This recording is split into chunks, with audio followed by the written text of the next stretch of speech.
안녕하세요. 지난 시간에는 예체능이라는 기표가 어떻게 음악을 망쳐왔는지에 대해서 얘기를 했죠.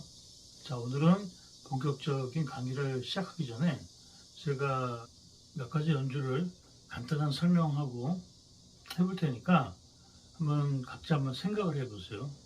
그래서 내가 어떤 게 궁금한 게 있나, 이런 것들, 뭘 모르겠나, 이런 것들.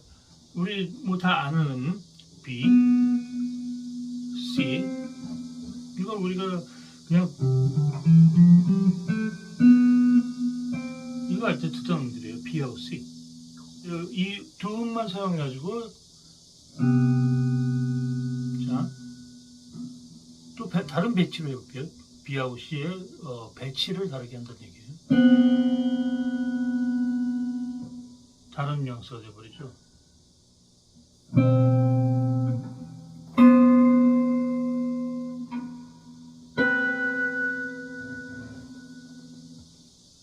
자, 우리가 지금 제가 배치시키는 그 원리를 확장을 시켜볼게요. 마찬가지로 여기다가 음을 하나 더 해볼게요.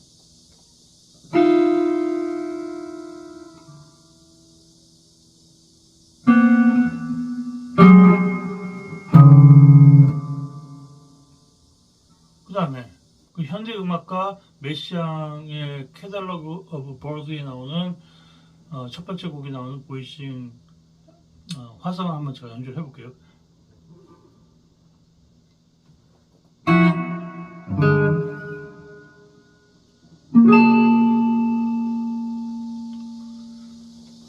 자, 아까 제가 보여드린 B하고 C의 그 배치의 논리랑 같은 논리로 확장만 시킨 거예요.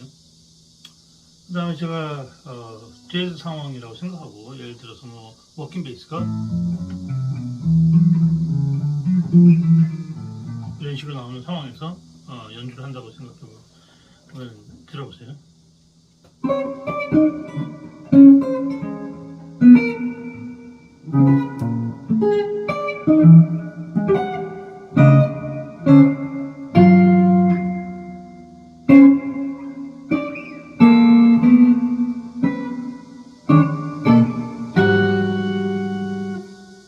자, 역시 아까 그 B하고 C에서 같은 원리에서 나온 거예요. 배치의 원리를 말하는 거예요. 자, 지금 머릿속에서 생각하고 있는 거를 계속 생각하면서 오늘 강의를 쭉 한번 들어보세요.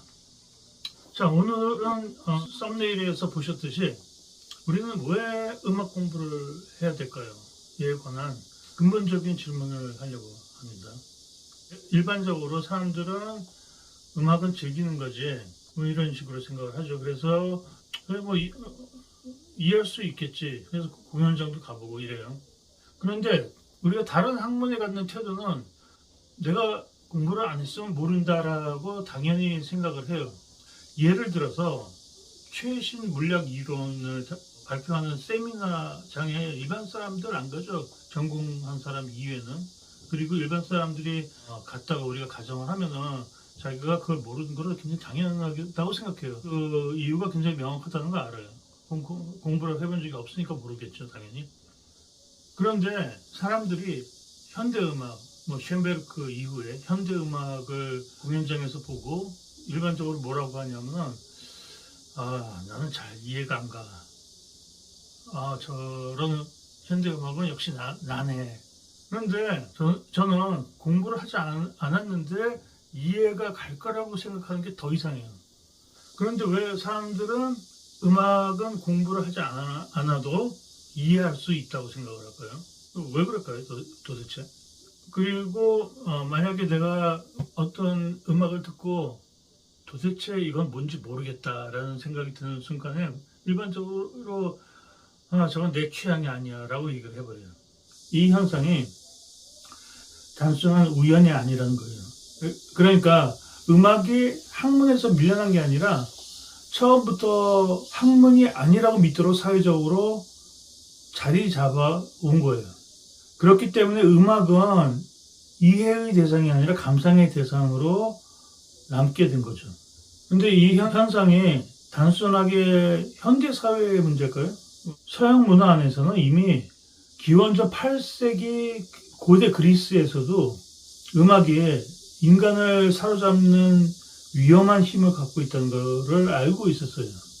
그 예로 그리스 신화 중에 오디세우스 신화를 예로 들 수가 있는데, 제가 그 스토리를 간략하게 한번 얘기를 해볼게요.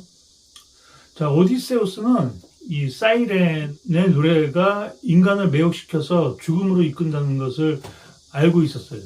그럼에도 불구하고 오디세우스는 그 노래를 듣고 싶어 했어요.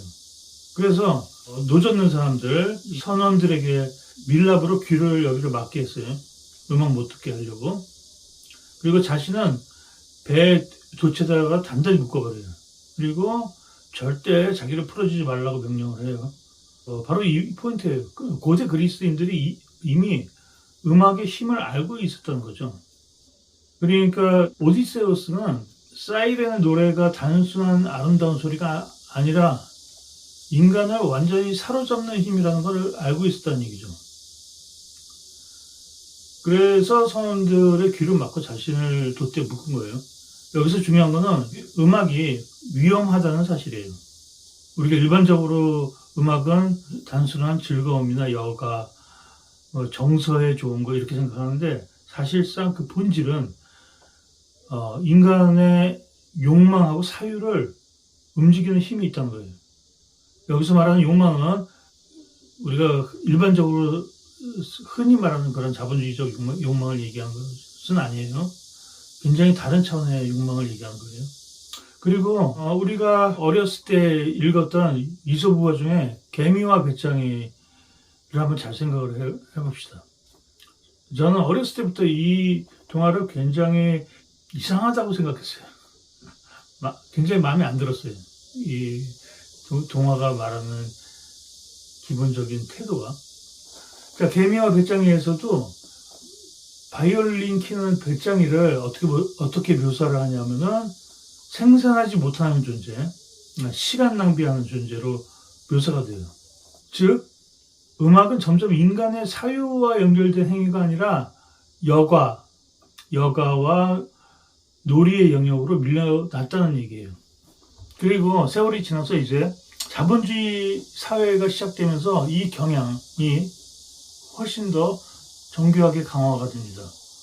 왜냐하면 인간의 경험이 점점 효율, 그 다음에 소비의 논리 안에 조직돼요. 그러니까 음악 역시 사유의 대상이 아니라 즉각적인 감정 경험을 제공하는 대상으로 변하게 돼요. 왜냐하면은 사유하는 인간보다 반응하는 인간이 더 관리하기가 쉽기 때문에 그런 거예요. 이게 사실은 고대 그리스 사회에서 현대에 이르기까지 바로 음악을 어떻게 대해왔는지, 어떻게 사회 안에서 인식하고 인지하게끔 만들었는지에 관한 기저에 깔린 논리라는 거예요. 자, 사람들이 이 시리어스 음악을 많이 경험하게 되고 공부하게 되면은 결국 청취를 할 때 작품 안에서 일어나는 복잡한 관계, 아까 제가 보여줬죠, 연주로. 그 다음에 구조, 아까 구조도 보여줬죠. 그러니까 이런 복잡한 관계, 그 다음에 구조를 이해를 하고 자신의 판단을 형성을 해요. 즉 사유하는 인간이 된다는 얘기가 되죠. 이게 바로 오디세우스 신화하고 개미와 배짱이 이솝 이야기의 기저에 내재되어 있는 음악에 대한 역사적, 사회학적 전략이었어요. 여기서 아도르노의 지적이 굉장히 중요한데, 시리어스 뮤직은 집중, 컨센트레이션, 노력, 에포트, 주의, 어텐션, 이것들을 요구를 하는 반면에 대중음악은 이런 노력들을 전혀 기울이지 않고도 소비할 수 있도록 만들어진다라는 문구가 나와요. 여기 이어서 대중음악의 이런 익숙한 형식이 어떻게 청취를 듣는 거를, 리스닝을 예측 가능한 걸로 만드는지까지 설명합니다. 그러니까 첫 마디만 들어도 다음에 뭐가 나올지 거의 뻔히 예상이 가능하다는 얘기죠. 그래서 리스너들은 새로운 음악적 관계, 구조, 배치, 배열 등을 따라가는 게 아니라 이미 익숙한 거를 확인하는 게 돼요. 바로 문제는 이런 청취 방식이 하나의 믿음까지 만들어낸다는 점이에요. 즉, 음악은 공부하지 않아도 이해할 수 있다는 믿음을 만들어내요. 그리고 한 가지 다른 관점에서 또 볼 수 있는 게 이거는 아까 제가 말한 음악 공부를 해야지 알 수 있다는 거 플러스 또 한 가지 관점은 뭐냐면은 청취의 문제이기도 합니다. 자, 우리가 재즈 공연장 가면은 흔히 보는 장면들이 있죠. 어떤 포인트가 돼서 고개를 끄덕끄덕거리거나 뭐 어떤 자기들이 생각하기에 화려하다고 생각하는 프레이징이 나오면은 환호를 탄성을 지르고 그 다음에 솔로 끝날 때마다 박수를 치죠. 근데 저는 가끔 궁금한 게 뭐냐면은 지금 저 사람들이 음악에 반응을 하는 걸까요? 아니면 재즈 오디언스가 의뢰해야 한다고 암암리에 배운 어떤 제스처를 수행하는 것일까요? 자, 더 재밌는 거는 똑같은 음악이에요. 똑같은 연주, 같은 재즈. 근데 공간이 바뀌어서 큰 공연장에서 연주를 한다고 한번 생각해 봅시다. 뭐 꼭 큰 공연장 아니라도 뭔가 좀 권위가 있어 보이는 공연장. 재즈 클럽에서는 연주자들 앞에서 연주하는데 조그만 목소리로 대화하고 이런 사람도 되게 많아요. 근데 콘서트홀에서 공연을 보러 갈 때는 이 현상은 급격히 줄어들어요. 왜 그럴까요? 음악이 달라진 것도 아니고 바로 공간이 달라져서 그렇죠. 이 말을 다시 말하면 청취의 조건, 즉 청취의 사회적 조건이 달라졌다는 얘기가 돼요. 그 다음에 제가 클래식 공연장 예를 한번 들어볼게요. 여기도 되게 재밌는 현상을 제가 거의 갈 때마다 발견하는데 연주자들이 연주할 때 아주 작은 다이나믹, 그러니까 뭐 피아니시모, 피아니시시모 이렇게 아주 조용한 부분이 나올 때 또는 악장하고 악장 사이에 그 퍼즈가 있을 때 잠깐 정적이 흐를 때 거의 반드시 나타나는 현상이 뭐냐면은 한 사람이 기침을 하기 시작해요. 그 다음에 다른 사람이 또 기침을 해요. 그 다음에 거의 연쇄 반응이 일어나요. 다시 여기저기서 콜록콜록콜록콜록 그래요. 크게도 못하고. 근데 저는 이거를 그냥 별거 아니라고 생각하지 않고 반드시 여기는 생각해 볼 만한 주제가 있다고 생각을 해왔어요. 왜 그럴까요? 이게 아마 어떤 특정한 긴장이 흐르고 있어서 그럴 거예요. 다른 말로 하면 일종의 규범이란 게 작용을 해요. 그리고 그 규범이 우리가 생각하는 것보다 훨씬 강하게 청취 자체에 영향을 준다는 사실이에요. 그러니까 음악을 감상하러 왔다고 생각을 하지만 실제로는 공연장이라는 공간이 요구하는 행동 양식을 수행하고 있는 경우가 적지 않다는 거죠. 그러니까 사람들한테는 클래식 공연장이 단순하게 음악을 듣는 공간이 아니에요. 그 공간에서는 이렇게 들어야 한다는 하나의 모델을 생산합니다.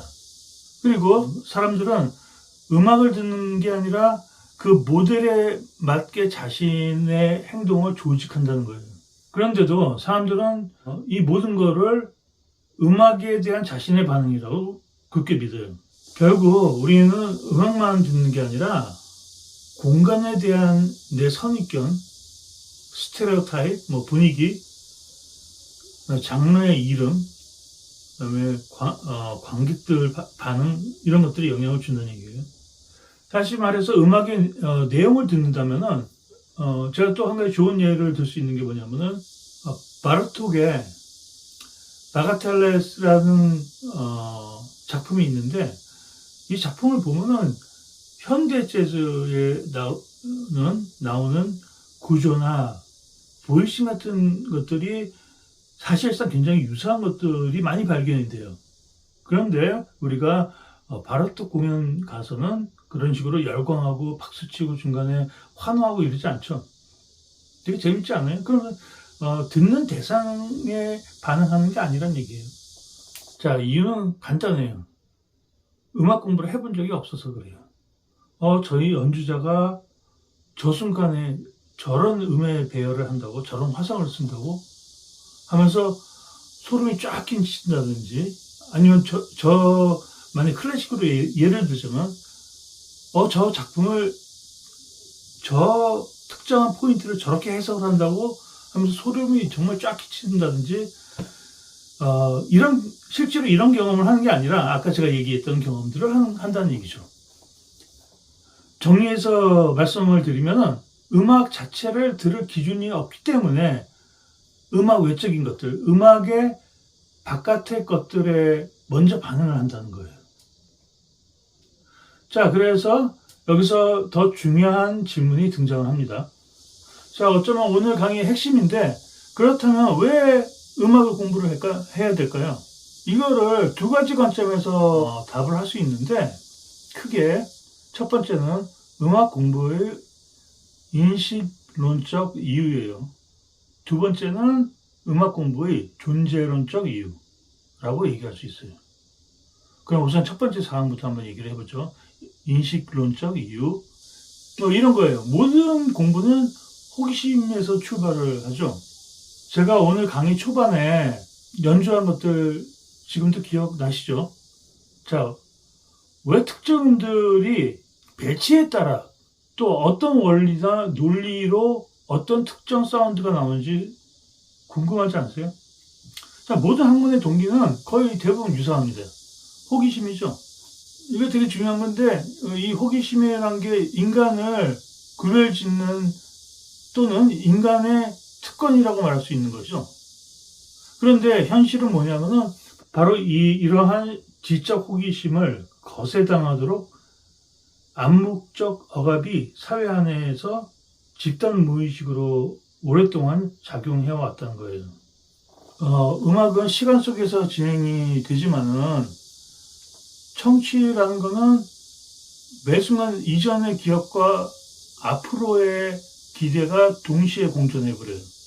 이걸 조금 더 전문적으로 얘기하자면 음악은 통시적, 다이어크로닉, 통시적으로 진행되면서 공시적, 싱크로닉의 구조를 갖는다고 말을 해요.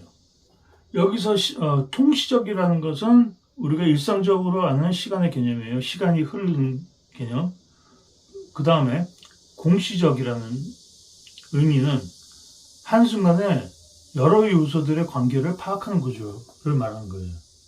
그러니까 이미 연주된 그 사운드, 그 다음에 현재의 사운드, 그 다음에 미래의 예측이 시간의 순서랑 관계없이 일상적인 물리적 시간의 흐름과 관계없이 존재한다는 것을 의미하는 거예요. 공시적, 싱크로닉. 자, 이런 인식론적 이유가 있고, 두 번째로 음악을 공부해야 되는 존재론적 이유를 제가 말씀을 드리면은 이게 진짜 이제 핵심이 되는데, 이거는 단순하게 음악 공부에 관한 얘기라기보다 인간의 근본적인 문제랑 관련이 있다고 생각을 합니다. 자, 우리가 쉽게 생각할 수 있는 거, 오늘날 대부분의 사람들은 머릿속에 뿌리 깊게 박혀 있는 게 뭐냐면은 공부 이퀄 직업이에요. 즉, 공부를 직업을 위한 준비 과정 정도로 생각을 해요. 저는 이 전제부터 이미 절대로 동의하지 않습니다. 공부라는 거는 직업을 위한 게 아니라 인간을 형성하는 과정이에요. 그리고 이게 오늘 제가 주로 얘기한 주제이기도 하고요. 여기서 제가 소개하고 싶은 철학자가 한 명 있는데, 스페인의 아주 대표적인 철학자 오르테가 이 가세트라는 20세기 철학자가 있어요. 스페인 사람이고, 이 오르테가의 대중의 반역이라는 저서에 보면은 귀족을 정의내리는데, 귀족을 신분으로 정의내리지 않습니다. 저 역시도 오래전부터 이 귀족에 대한 단어를 오르테가랑 같은 정의로 사용을 했고요. 자, 그렇다면 오르테가가 정의 내리는 귀족은 자기 자신한테 끊임없이 더 높은 기준을 요구하는 인간을 말하는 거예요. 자기가 자기 자신한테. 그 반대 개념, 대중 또는 대중인이라고 부를 수도 있죠. 이 대중이나 대중인, 같은 의미인데, 이 사람들은 자기 스스로 기준을 세운 게 아니라 이미 주어진 기준을 자연스럽게 받아들이는 인간들을 의미를 합니다. 그래서 귀족의 반대의 개념이 되는 거죠. 그리고 이 대중의 의미가 어떤 의미인지 여러분들 지금 제 얘기가 다 이해 가실 거예요. 그리고 여기서 오르테가가 여기에 한 가지를 더 붙이는데, 귀족은 자기 자신보다 더 위대한 것이 존재한다는 사실을 아는 인간을 말하는 거예요. 근데 여기서 헷갈리면 안 되는 게, 여기서 위대하다는 거는 뭐 돈을 많이 벌었다거나 아니면 세속적인 사회적 성공 이런 거를 뜻하는 게 절대 아니겠죠. 뭐 이걸 헷갈리실 분은 없을 것 같은데, 즉 자기 자신보다 더 위대한 것이 존재한다는 사실을 인정하는 인간이란 뜻이에요. 자기 자신이 세상의 기준이 아니라는 사실을 아는 인간이란 뜻이죠. 그래서 저는 이 시리어스 뮤직이 바로 이 귀족성을 회복하는 하나의 길이면서 본질적으로 굉장히 중요한 요소라고 생각합니다. 왜냐하면은 우리가 하루에도 셀 수 없이 많은 기호하고 이미지 속에서 살아가고 있어요. 어떤 통계를 보면 하루에 평균 10,000번 이상의 광고 문구를 우리가 본다 그래요. 그래서 뭘 좋아해야 되고 느껴야 되는지, 무엇을 욕망해야 하는지까지 사회는 끊임없이 우리에게 제시를 해요. 정해놨던 얘기죠. 그리고 우리는 그거를 자신의 취향이라고 믿어버려요. 실제로는 이미 사회적으로 조직된 욕망들이라는 거예요. 그런데 시리어스 뮤직은 여기서 정반대의 경험을 요구를 해요.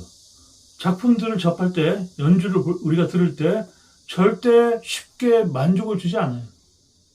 그리고 익숙한 반응도 또는 익숙한 경험도 나오지 않아요. 그다음에 엄청나게 집중해야 되고 기다려야 되고 이해가 되지 않는 그 시간들을 견뎌내야 된다는 얘기예요. 즉 자신의 한계하고 계속해서 마주해야 된다는 얘기예요. 이 과정들이 사실 엄청난 정신 에너지가 요구가 되겠죠. 바로 이런 과정 속에서 인간이 이미 조직된 욕망을 반복하는 게 아니라 자신의 욕망이 어떻게 형성되는지를 성찰하는 존재가 된다는 얘기예요. 제가 아까도 말씀드렸듯이 여기서 제가 말하는 욕망이라는 거는 우리가 흔히 일반적으로 말하는 의미의 욕망이 아니에요. 존재론적으로 말하자면 욕망이란 거는 결핍에서 비롯이 되죠. 그런데 이 시리어스 뮤직을 공부하는 행위, 그 다음에 음악 자체를 경험하는 행위는 결핍을 제거하려 하지 않는다는 거예요. 자, 우리가 일상생활에서 대부분 잘 인지 못하고 넘어가는 부분인데, 현대사회는 결핍을 즉시 채워버리라고 암암리에 주문을 걸어놨어요. 사람들한테. 그러니까 뭐가 부족하면 소비하고, 뭐 불안하거나 이래도 소비하게 되고, 그리고 공허하면은 또 다른 대상으로 메우라는 어떤 메시지가 기호 체계를 통해서 끊임없이 전달된다는 얘기예요. 그래서 저는 자본주의를 기호의 자기 증식으로 봅니다. 그런데 시리어스 뮤직은 이 결핍을 채워주지 않을 뿐더러 오히려 그 결핍 속에서 머물게 요구를 해요. 이 부분이 바로 공부를 해야 되는 이유 중에서 상당히 중요한 포인트고 굉장히 깊은 내용이라는 거예요. 쉽게 이해하기 쉽지 않다는 얘기죠. 저는 바로 이 능력이 오르테가가 말한 귀족성의 현대적 의미라고 생각합니다.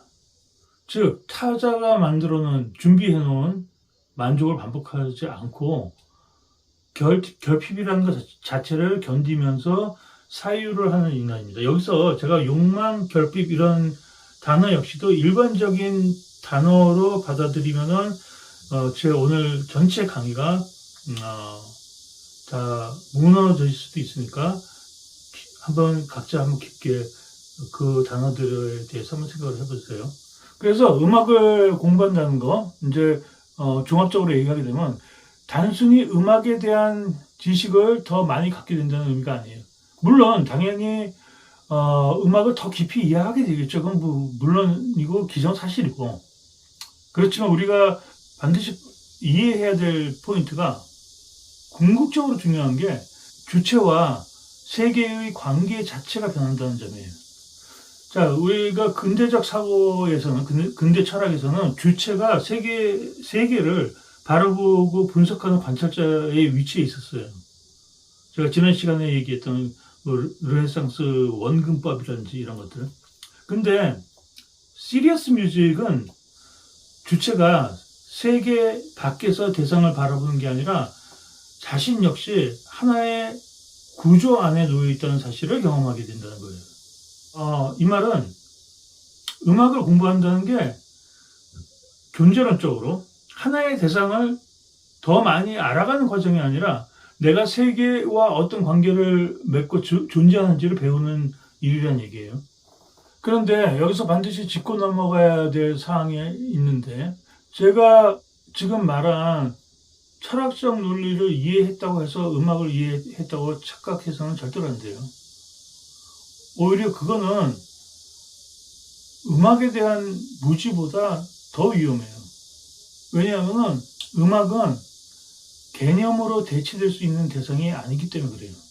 그 말은 다시 말해서 음악의 구조와 시간성을 실제로 경험하지 않고 철학적 언어만 가져와서 음악 위에다 덧붙인 해석을 하면은 그거는 단순하게 포장지가 돼버리는 거예요. 포장지에 불과하게 돼요.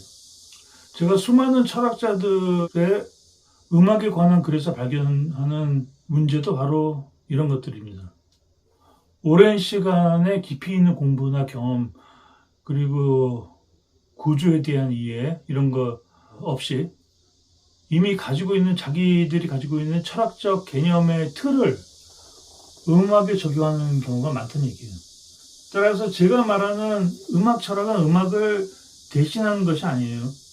음악을 깊이 공부한 다음에야 비로소 가능한 사유의 확장이라는 얘기죠.